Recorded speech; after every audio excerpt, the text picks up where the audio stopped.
આપ નિહાળી રહ્યા છો ભારત દર્શન ન્યૂઝ। આજના મહત્વના સમાચાર।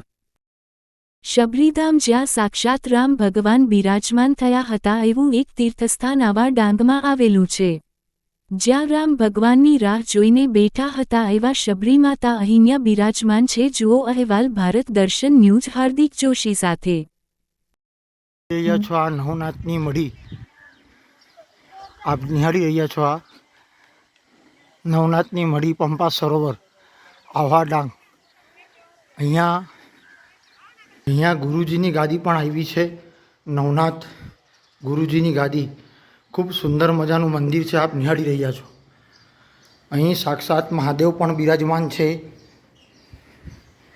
આપ નિહાળી રહ્યા છો મહાદેવ। નમસ્કાર મિત્રો,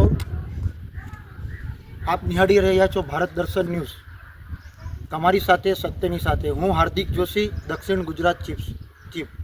મિત્રો, આપણે શબરીધામ મંદિરે તો દર્શન કર્યા, શબરીધામ મંદિર જોયું આપણે, તમે આ લાઈવ નિહાળી રહ્યા છો।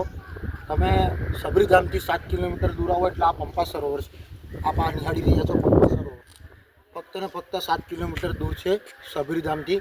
અહીંયા વિશેષતા એ છે કે અહીંયા ધોધ પડે છે, હમણાં તો ધોધ નથી, બંધ છે, પણ અહીંયા ધોધ પડે છે। ત્યારબાદ અહીંયા એટલું સુંદર મજાનું વાતાવરણ છે, લોકો અહીં દૂર દૂરથી ફરવા આવે છે। અહીંયા મંદિર પણ આવેલું છે, આ જોઈ રહ્યા છો હનુમાનજીની મહાકાય મૂર્તિ, આ હનુમાનજીની તમે નિહાળી રહ્યા છો। આ પંપા સરોવરની વિશેષતા એ છે કે અહીંયા ખૂબ મજા આવે છે, લોકો અહીંયા આવીને જમવાનું બનાવે છે, અહીંયા જમે છે, અહીંયા નાય છે, અહીંયા એકદમ સ્નાન કરે છે। ત્યારબાદ અહીંયા નાના બાળકોને પણ ખૂબ મજા આવે છે અને એક આ જોવાલાયક સ્થળ છે। તો જરૂરથી જરૂર આપ આ વેકેશન બેજ આવી રહ્યો છે તો આપ જરૂરથી અહીંયા આવી આ પંપા સરોવરની એકવાર મુલાકાત લો। અહીંયાના વાતાવરણને ખૂબ મજાનું વાતાવરણ છે, આજુબાજુ જંગલ છે, આપ નિહાળી રહ્યા છો। આ જો જંગલ છે, આ વિસ્તારમાં આવીને તમને એવું લાગશે કે સાક્ષાત હું આ પ્રકૃતિના ખોળામાં આવી ગયો છું એવું તમને અંદરથી થશે। તો આપ જરૂર એકવાર આ મુલાકાત લો। નમસ્કાર। આ છે પંપા સરોવર, આપ નિહાળી રહ્યા છો લાઈવ। આ જુઓ તમે, અહીંયા ખૂબ સુંદર મજાની એક ખાઈ આવેલી છે, ત્યાં પાણી છે, નદી છે, જુઓ આપ, એકદમ આજુબાજુ સુંદર વાતાવરણ છે, રમણીય વાતાવરણ કહેવાય આ મિત્રો। આપ નિહાળી રહ્યા છો, જુઓ આજુબાજુ જંગલ છે, મસ્ત કોયલનો ટહુકા વાગે છે। સવારના પોરમાં તો ખૂબ જ સુંદર વાતાવરણ હોય છે અહીંયા, આપ જરૂર એકવાર મુલાકાત લો।